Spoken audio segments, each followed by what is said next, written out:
시청자 여러분 안녕하십니까? 시청자들을 위한 YTN 옴부즈맨 프로그램 시청자의 눈입니다. 이번 주에는 지난달 27일에 있었던 2016년 YTN 12월 시청자위원회 소식부터 전해드리겠습니다. 이번 주엔 뉴스 출발에 대한 의견을 나눴습니다. 그래서 4시 반부터 5시 사이에는 이런 거 위주로 많이 편성을 해주시고 5시부터 정식적으로 YTN 뉴스가 좀 진행이 됐으면 좋겠다는 생각을 해보고요.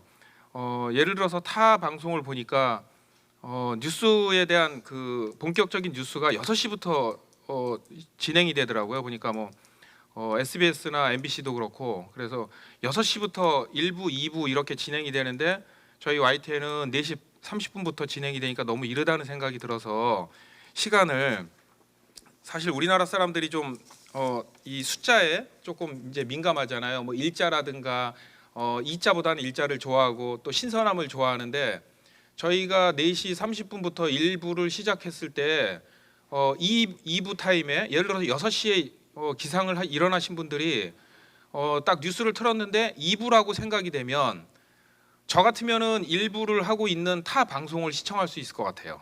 왜냐하면 2부라고 YTN에서 2부라고 생각되면 이미 1부에서 많은 뉴스들이 지나갔고 놓쳤다라는 생각이 들어서 타 방송에서 하는 1부를 시청하지 않을까라는 생각에서 어떤 시청자를 좀 다시 이렇게 찾아오는 개념으로 저는 그런 식으로 생각을 좀 하고 싶습니다. SPC 달걀 조직적 사재기 거짓 해명 제목의 보도와 관련해서 AI 확산에 따른 계란 공급 부족으로 인해 1인당 계란 한 판만 구매할 수 있도록 규제를 하고 있는 어려운 상황에서 식음료 생산 유통 대기업이 조직적으로 달걀 사재기에 나섰다는 것은 그 탐욕과 부도덕성으로 비난받아 마땅한데 보도에서 회사 명의가 SPC라는 영어 이니셜로 표현되고 있어 이 회사가 실제 어떤 회사인지 모르게 되어 있고 결과적으로 회사는 영어 이니셜 명칭 뒤에서 실체를 숨기게 되는 결과가 되어버렸습니다. 삼립식품, 파리바게트, 던킨도너스, 파스쿠치 등 여러 회사를 거느린 대기업임을 시청자와 소비자에게 알도록 보도해야 했으며 해당 기업에서는 많은 국민들이 어릴 때부터 삼립 크림빵, 삼립 호빵 등으로 먹거리 추억을 함께한 식품유통 대기업으로서 진지한 반성과 함께 사회적 책임을 다짐하는 계기가 되었어야 할 것임을 말씀드립니다. 독감 의심 환자들이 급격히 늘고 있다는 기사는 예방과 조기 치료에 대한 경각심을 높였다고 봅니다. 그러나 이어서 방송된 독감 급속 확산 기사는 뚜렷한 주제가 없이 나열식이고 그냥 서술적인 모호한 리포트였습니다. 초등학생들의 방학 스케치인지 조기 방학하지 않은 정부의 뒤늦은 대책을 지적하는 건지 아니면은 방학 동안 학생들을 위한 건 건강 지침인지 전혀 구분이 가지 않았습니다. 리포트는 전하고자 하는 메시지가 분명해야 합니다. 독감 같은 감염병 확산은 사회 전반의 위생 문제나 예방 접종 부실 같은 그러한 요인도 크지만은 개인들이 예방 수칙을 지키지 않아서 심각한 상태까지 가는 그런 경우가 더 많습니다. 자신이 안 걸린 것도 중요하지만 더 중요한 것은 안 옮기도록 노력하는 배려 깊은 인식이 더더욱 필요하다고 하겠습니다. 그런 측면에서 조기 방학을 요구하는 학부모들의 지적도 맞지만 자녀가 독감 의심 증상을 보이면 학교에 보내지 않는 그런 학부모의 의식 같은 것을 집중 보도를 해가지고 이를 알리고 일깨워줘야 한다고 생각합니다. 뉴스 자막은 뉴스 멘트를 시각적으로 정리하는 기능을 가지고 있는데 공간적인 제약이 많기 때문에 생략이 많은 특징을 가지고 있습니다. 뉴스뿐 아니라 문장을 구성하는 요소 중에서 가장 중요한 것은 주어와 서술어입니다. 뉴스의 서술어는 주로 종결 의미가 생략되거나 하다가 생략되는 경우가 많고 주어는 실현되는 몇 가지 특정한 방식이 있습니다. 주어는 특히 행위자인 경우가 많기 때문에 적절하게 표시되지 않으면 문장의 해석에 오해가 있을 수 있어서 실현 방식에 주의를 요합니다. 보통은 주어에 주격조사를 결합해서 문장을 구성하는데 뉴스의 경우는 주격 조사가 실현되는 경우보다 생략되는 경우가 더 많은 것 같습니다. 쉼표를 사용하거나 주어 다음에 인용의 따옴표를 사용하는 경우가 대부분입니다. 주격 조사가 사용되는 경우는 오히려 유표적인 것으로 보입니다. 네, 저 뉴스 출발 일부에서 달걀 가격이 많이 올랐는데요. 그 이유가 판매 수집상의 폭리 때문이라고 구체적으로 지적을 했습니다. 지난 12월 중순에 이제 그 산지 가격은 7.7%가 올랐는데 소비자 가격은 뭐 한 2배 가량 올랐다. 근데 그게 알고 보니까 유통의 70%를 담당하는 판매 수집상들의 폭리 때문에 그렇다고 이제 내용인데요. 그래서 이제 그런데 앵커 멘트가 나갈 때 제목이 크게 뭐라고 나갔냐면 중간 상인의 이윤 폭리라고 나갔습니다.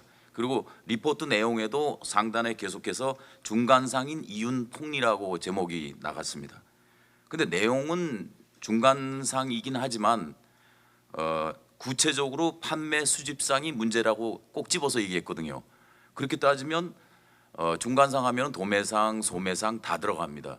그러니까 생산자와 소비자 사이에 있는 모든 유통하는 분들이 다 중간상인데 잘못하면은 리포트 내용대로라면 도매상과 소매상은 억울하게 이윤 폭리라는 그 생각을 이미지를 주게 되는 문제점이 있습니다.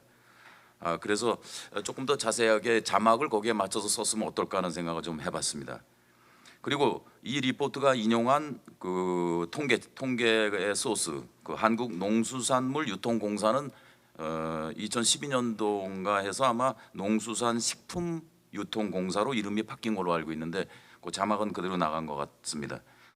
이제 탄핵 관련 뉴스를 보면 답변서 공개에 대한 소송 지휘권, 뭐 수사 기록 제출 요구에 대한 이의 신청, 결론 발표 예정 이런 뉴스가 나왔는데 4시 반에 보는 분들은 저게 무슨 의미인지 잘 모를 수도 있을 것 같아서 예를 들면 답변서 공개라는 거는 국회가 대통령직 답변서를 공개를 했고 법에는 공판에 관한 서류는 공판 개정 전에는 공포 못하게 돼 있다는 그런 규정을 얘기를 해주면서 그래서 그 법 규정 위반으로 이렇게 소송지휘권 행사를 요구했기 때문에 그거에 대해서 이런 결론을 헌재가 낼 것이다라든지 이렇게 좀 설명을 부과해 주시면 좋았겠고 또 그 소송 그 수사서류 제출에 대해서 이의 신청을 한 것도 이제 법이 헌재법에는 공판이나 소추, 수사 중인 서류는 요구할 수 없다고 돼 있는데 반대로 준용되는 형사소송법에는 각 공기관이나 공무서에 관계된 서류를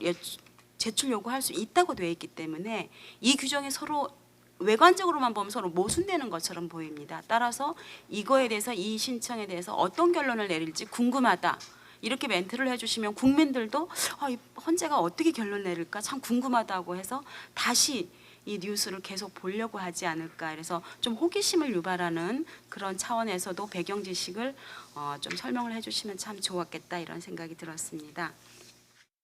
이제 1, 2, 3부 간의 어떤 차별화 같은 것도 조금만 더 신경 써주시면 좋지 않을까. 그래서 1부에서는 주로 이제 브리핑 형식으로 좀 이렇게 건조한 방식으로 다양한 뉴스들을 전달한다면 2부나 3부에서는 그거를 좀 받아서 조금 더 뭐 대화 형식도 좋고 기자와 앵커 간의 대화 형식도 좋고 조금 심층적으로 자세한 내용들을 좀 전달하는 그래서 전체적인 느낌이 아침 출근 준비하고 있는데 뭐 넥타이를 매주는 배우자의 어떤 그런 느낌처럼 뭐 오늘 날씨는 어때? 오늘 어떤 일이 있을 것 같아?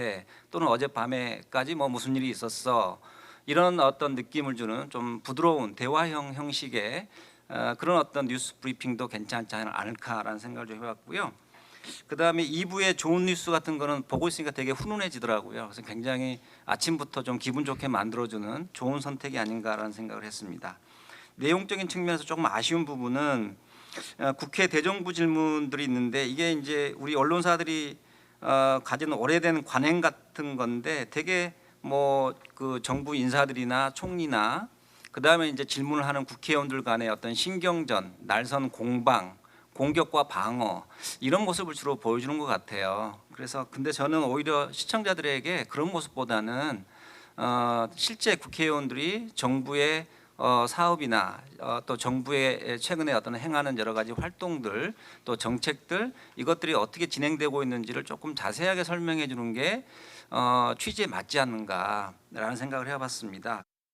그 2부 뉴스 출발에서 이제 첫 뉴스에 우병우 전 청와대 정무수석의 5차 청문회 출석 관련 보도에서 그 앞서 2차 청문회도 피하고 동행 명령장도 무시하면서 이제 국민들 공분 그다음에 이제 관심이 집중된 그런 상황 아니었습니까? 일부 정치인과 시민들이 이제 현상금까지 내고는 이제 뭐 어떻게 보면 좀 모욕적인 그런 상황에서 이제 5차 청문회에 출석하게 되는 그런 관련 보도였는데 그때 이제 리포터의 보도 내용 중에서 야당 정치인과 시민들이 현상금까지 내거는 등 비판 여론이 거세지자 이렇게 하는 부분이 있습니다.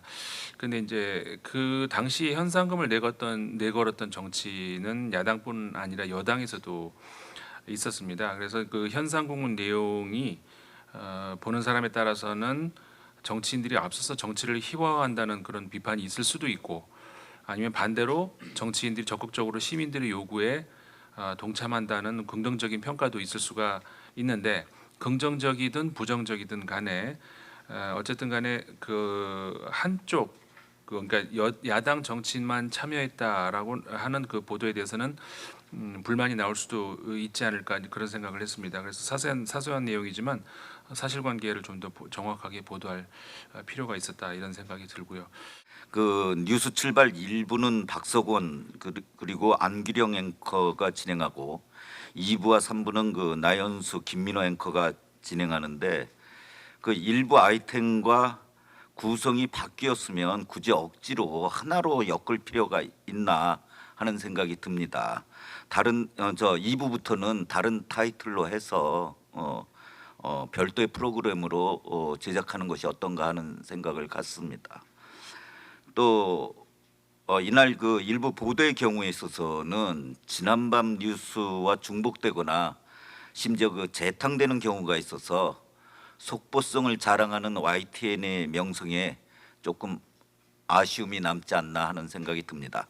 대표적인 사례로 그 AI 확산으로 달걀 판매를 1인 1판으로 제한한다라는 리포터는 제가 살펴보니까 전날 오후 3시경서부터 근 12시간을 매번 보도하였던 리포트입니다. 심지어 앵커 도입 멘트까지 똑같은데요. 후속 내용의 첨가나 구성의 변화가 있었으면 더 좋았겠다 하는 생각이 듭니다. 또한 그 밤사이 사건 사고 뉴스를 보도하면서 그 실종 여대생의 시신 수습 영상이나 교통사고 현장 영상들이 방영되는데 아침 시간인 만큼 가급적 좀 축소하거나 단신 처리하면 좋겠다는 생각을 갖습니다. 덧붙인다면 참고로 다른 방송사들이 아침 뉴스에 있어서는 그 SNS상의 화제 영상이나 연예계 뉴스로 보다 좀 연성화시키는 아침 뉴스를 편성하고 있습니다. 참고하시면 좋을 듯합니다. 저는 처음에 유통 마진 과해 이 얘기를 처음 딱 보는 순간 과해 이게 굉장히 어렵게 느껴졌습니다. 이 과해라는 게 그 한자 말을 풀이한 걸까 이런 생각인데 그렇지가 않고 유통 마진이 크다라는 그런 의미였기 때문에 그렇게 과해 이런 단어를 쓸 때는 조금 자막 처리만 좀 됐으면 좋겠다라는 그런 생각을 했었고요. 그다음에 특검에서 보면 70일 전쟁, 70일 대장정 이런 표현을 썼는데 저는 전쟁이라는 표현은 안 쓰면 좋겠다는 생각이 들었습니다. 그러니까 전쟁은 정말 우리가 아주 마지막 단계에 쓸 수 있는 단어이기 때문에 이렇게 특검에서 70일 동안 전쟁을 한다라고 생각하면은 이거는 조금 심한 표현이 아니었을까 그런 생각이 들어서 전쟁보다는 조금 다른 얘기로 썼으면 좋겠다라는 생각을 했습니다. 그다음에 달걀 판매 제한, 뭐 중간 상인 이윤 폭리 등 여러 의원님들이 말씀을 해주셨는데 저는 이걸 이렇게 보면서 사실은 굉장히 가슴이 좀 답답했던 느낌이 있었거든요. 답답한데 이럴 때 YTN에서 우리 국민들이 조금씩 양보하면서 우리 국민이 같이 이런 어려운 이런 현황을 좀 타개할 수 있는 어떤 방안에 대해서 좀 제시를 해주고 우리의 민도를 높여줄 수 있는 그런 걸 내서 우리 스스로가 한 판만 사자 뭐 이런 마음의 자세를 갖게 하는 그런 프로그램으로 얘기를 하는 게 얼마나 좋았을까 하는 그런 생각을 했습니다. 그래서 그리고 이제 많은 분들이 앞에서 지적을 하셨는데 그 중복 편성 내지는 이제 반복되는 부분에 대한 말씀을 하시는데 저는 이 부분에 대한 것이 문제가 있다고 생각하지는 않습니다. 왜냐하면 프로그램이라든가 그 뉴스를 구성하는 방식에 있어서 휠 시스템을 도입했다고 저는 생각을 합니다. 그래서 이 라운딩 되는 방식은 저는 바람직하고 아침 뉴스의 특성을 봤을 때 이 휠 방식으로 보도를 하는 것은 저는 좋다고 생각을 합니다. 그런데 앞에서 다른 위원님들 지적하신 것처럼 이 방식이 이제 지루하다든가 반복적이라고 느껴지는 가장 큰 이유는 했던 멘트를 그대로 한다라든가 아니면 사용했던 비디오 클립을 그대로 사용하기 때문이라고 생각을 합니다. 그러니까 비디오 클립을 좀 더 다르게 사용한다라든가 아니면 같은 뉴스를 보도한다 하더라도 앵커의 멘트를 좀 다르게 하면 휠 방식이 진행되는 과정에서도 주제는 같다 하더라도 다른 비디오 클립을 사용하고 다른 멘트를 하게 되면 같은 주제에 대해서 다른 이슈를 다루고 있는 것처럼 느껴질 수 있지 않을까라고 생각을 해서 좀 휠 방식의 차원을 좀 다르게 가져가는 게 좀 보도하는 데 있어서 그 깊이를 더할 수가 있고 또 시청자들 입장에서는 좀 지루함을 덜 하게 하지 않을까라고 생각합니다. 그 뉴스 출발 일부에 응답하라 우전수석 의혹 4가지는 보도 관련해서 표현 중에 이런 표현이 있습니다. 최근 코너링 아들과 함께 대책 회의를 하는 등. 그런데 코너링 아들 이러면은 많은 사람들이 아마 이해하기 어려울 것 같습니다. 그리고 좀 멘트도 적절치 않지 않나. 우병우 전 민정수석 아들이 운전병에 보직된 사유인 운전 시 코너링이 좋음, 아마 이것을 풍자하기 위한 멘트인데 뉴스 전달에 지장이 있는 것은 아니지만 뉴스의 진지한 분위기와 풍자적 멘트는 지양하는 것이 좋지 않은가 생각이 듭니다.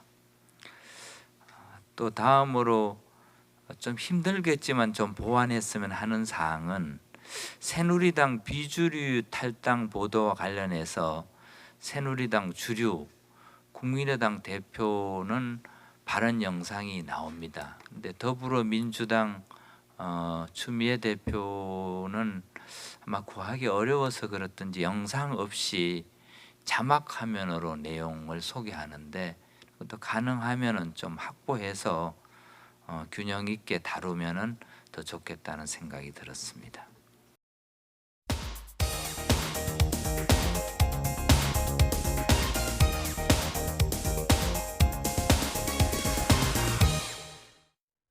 지상파 DMB 채널인 YTN DMB 프로그램을 평가하는 내가 본 YTN 순서입니다. 이번 주엔 이지 사이언스와 뉴스 출발에 대한 고두위 평가원의 의견을 들어보겠습니다. 시청자 여러분 안녕하세요. YTN DMB 시청자 평가원 고두위입니다. 겨울철이 되면서 건조한 날씨 때문에 많은 분께서 호흡기 질환을 겪거나 감기로 고생하실 것 같습니다. 건조한 방 안의 습도를 위해 가습기를 이용하시는 분들도 계실 텐데요. 천연 솔방울을 사용해 방 안의 습도를 올릴 수 있다고 합니다. 주위에서 찾아볼 수 있는 솔방울을 소독한 후 물을 머금게 해주면 솔방울이 머금은 수분이 증발하면서 자연적으로 천연 가습기가 된다고 합니다. 반영구적이며 화학 제품도 들어가지 않고 소나무 향이 방 안에 더해진다고 하는데요.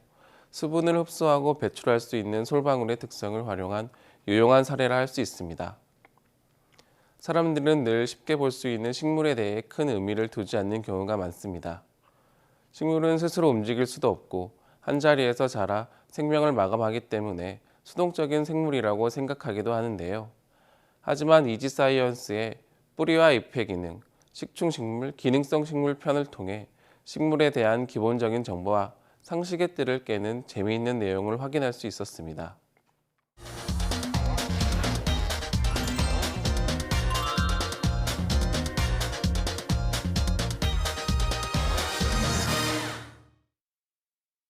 이지사이언스는 사람들의 삶 깊숙이 자리 잡고 있어 평소엔 인식하지 못하는 생활 속 과학 기술들을 소재로 하는 프로그램인데요.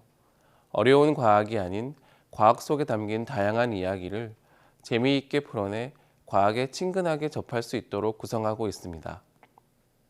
이번 방송에서는 우선 식물의 뿌리와 잎에 관해 설명하면서 식물의 잎과 뿌리를 의인화해 두 성우가 재미있게 전달했습니다. 잎이 광합성을 통해 양분인 포도당을 만드는 과정이나 고구마나 무와 같은 뿌리에 저장하는 사례 등을 설명하면서 관련 자료 화면을 이용했습니다.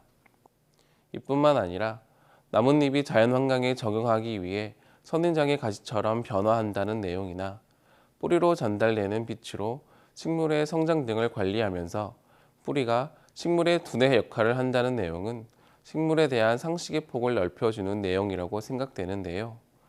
유명한 찰스 다윈이 가설로 주장했던 식물의 뿌리뇌 가설의 내용을 덧붙이면서 과학적 내용의 신뢰성도 얻을 수 있었던 내용이었습니다. 고대 이집트 시대부터 식물의 잎과 뿌리가 약용으로 이용되어 왔고 현재도 다양한 용도에 따라 뿌리와 잎이 이용되고 있는 사례를 더해 사람들에게 매우 이롭다는 내용과 함께 뿌리와 잎의 조화가 꽃을 피우고 열매를 맺을 수 있다는 결론으로 일반적인 식물의 생장을 다루었습니다. 뒤이어 식충식물과 기능성 식물을 소재로 식물이 수동적 존재라는 일반적인 상식의 틀을 깨는 사례를 전달했는데요.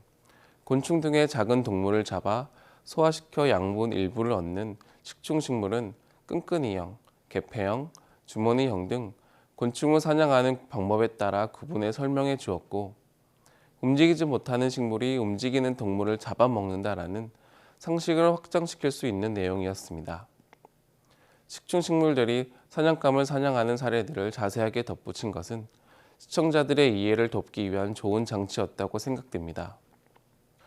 또한 생명과학 관련 전문가의 인터뷰를 통해 식충식물이 질소가 부족한 토양에 살면서 외부 동물을 질소 섭취원으로 이용한다는 것을 알 수 있었는데요. 이는 식물이 왜 동물을 사냥해야만 하는가라는 궁금증에 적절한 대답이 될 수 있는 신뢰성 높은 장면이라고 볼 수 있습니다. 오염된 공기를 흡수해 뿌리 근처의 미생물이 분해하도록 오염물질을 이동시키는 식물이나 공기 중의 습도를 조절해 쾌적한 공간을 유지하고 공기청정의 기능도 하는 기능성 식물에 대한 정보는 사람들이 실내외에서 관련 식물을 이용할 수 있도록 도움을 주었습니다. 수동적인 생물이라 여겼던 식물의 전혀 다른 모습을 설명해 기존 상식의 틀을 깨긴 했지만 다소 아쉬운 부분도 있었습니다. 다큐멘터리는 다양한 연령대를 위해 제작될 필요가 있습니다. 특히 이와 같은 지식정보 전달 다큐멘터리는 저연령층을 대상으로 하는 경우가 많은데요. 이번 방송에서는 대상 연령층이 너무 어린 것은 아닌지라는 생각이 들었습니다. 뿌리와 식물을 의인화한 점은 소재를 친숙하게 만든 장점도 있지만 프로그램이 진행되는 내내 유사한 내용이 반복되면서 아동용 교육 프로그램으로 착각할 정도로 보였습니다. 어려운 과학을 쉽게 설명한다는 취지에 따라 프로그램 내용을 쉽게 설명하는 것은 지향해야 하지만 사람들의 수준이나 시청 연령대를 과도하게 낮게 이해해 프로그램을 제작하는 것은 프로그램의 질을 저해할 수 있기에 지양해야 할 것입니다.